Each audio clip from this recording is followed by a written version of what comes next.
Kapal Taiwan Yong Yuxing 18 yang sempat kehilangan kontak di Pulau Midway perairan Hawaii Desember tahun lalu akhirnya ditarik kembali ke Pelabuhan Suau di bawah perlindungan Badan Patroli Laut pada tanggal 8.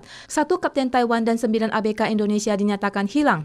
Dalam proses evakuasi, Badan Patroli Laut mengerahkan patroli nomor 8 berangkat dari Pelabuhan Kaohsiung pada 11 Januari. Setelah menemukan kapal dan ditarik ke Pulau Midway, petugas menemukan kapal tersebut kosong. Kapten kapal bersama 9 pelaut Indonesia telah hilang dan kokpit dalam keadaan rusak parah. Kasus ini berada di bawah komando Kantor Kejaksaan Ilan. Petugas kepolisian juga telah mengadakan penyelidikan di atas kapal. Badan Patroli Laut juga telah mengerahkan patroli nomor 9 untuk menjemput dengan total perjalanan yang mendekati 10.000 mil laut. Jumlah hari dan jarak perjalanan kedua kapal yang mencapai 74 hari telah memecahkan rekor evakuasi sebelumnya.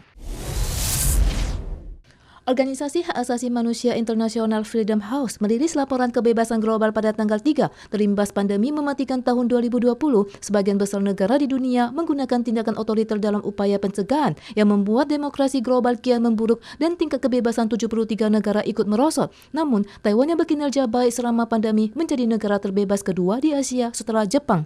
Dari urutan Freedom House terlihat Jepang menduduki peringkat pertama dengan nilai 96 dan Taiwan menyusul dengan nilai 94. Tetapi derajat kebebasan di Hong Kong turun menjadi 52 dan terdaftar dalam wilayah bebas sebagian, sementara di Tiongkok hanya mendapat nilai 9, di mana bagian hak politik dinilai -2. Para pakar menilai pengesahan Undang-Undang Keamanan Nasional versi Hong Kong tahun lalu banyak memperketat kebebasan rakyat Hong Kong. Bentrokan di Kapitol AS tahun lalu dan mantan Presiden Trump yang berniat mengguling hasil pemilu telah memberi tamparan keras pada landasan demokrasi Amerika. Derajat kebebasan turun menjadi 83 dan dimasukkan dalam daftar dilema demokrasi.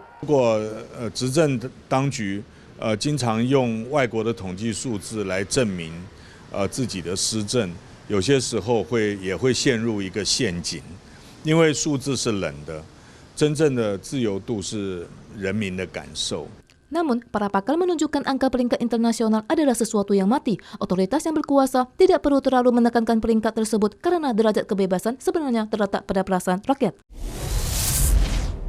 Staf Koperasi Buah dan Sayuran Yunlin sibuk mengemas kubis untuk diekspor. Kubis ini akan diekspor ke California, Amerika Serikat. Cuaca yang stabil membuat panen kubis melimpah, tetapi juga membuat harga kubis anjlok. Dinas Pertanian dan Pangan bekerjasama dengan Koperasi Pertanian untuk membuka jalur ekspor kubis.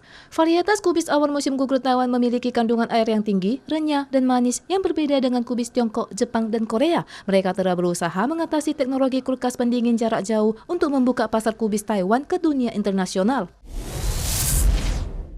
Sejak COVID-19, diskriminasi dan serangan kebencian terhadap orang Asia Amerika meningkat pesat, seperti kejadian seorang pria Tionghoa berusia 90-an yang didorong seseorang berpakaian hitam dari belakang hingga jatuh. Perampok menyeret korban dengan mobil di jalanan dan ada yang melemparkan pot bunga sambil berteriak. Semua insiden kekerasan tersebut terjadi di komunitas Asia di Oakland, California tahun ini. It got so much worse.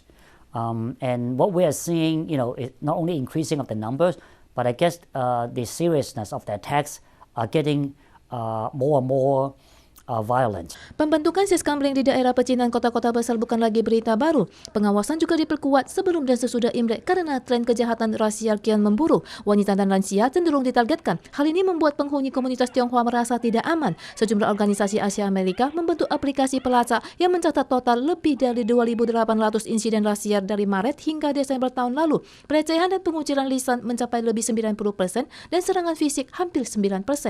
Jeremy Lin, pemain basket Taiwan yang kembali ke Liga NBA, juga membuat postingan panjang di Facebook pada tanggal 25 bulan lalu yang mengatakan bahwa meskipun ia adalah seorang veteran NBA selama 9 tahun, juga tidak terlepas dari ejekan sebagai virus corona di lapangan. Menurut statistik Pusat Studi Kebencian dan Ekstremisme di Universitas San Bernardino, California, serangan kebencian di 16 kota terpadat Amerika Serikat menurun pada tahun 2020, tetapi kejahatan rasial terhadap orang Asia melonjak mencapai 122 kasus, meningkat 150% dibanding tahun sebelumnya. New York dengan situasi terburuk meningkat 1.900% dibanding tahun 2019 dengan total 28 kasus dan Los Angeles 15 kasus.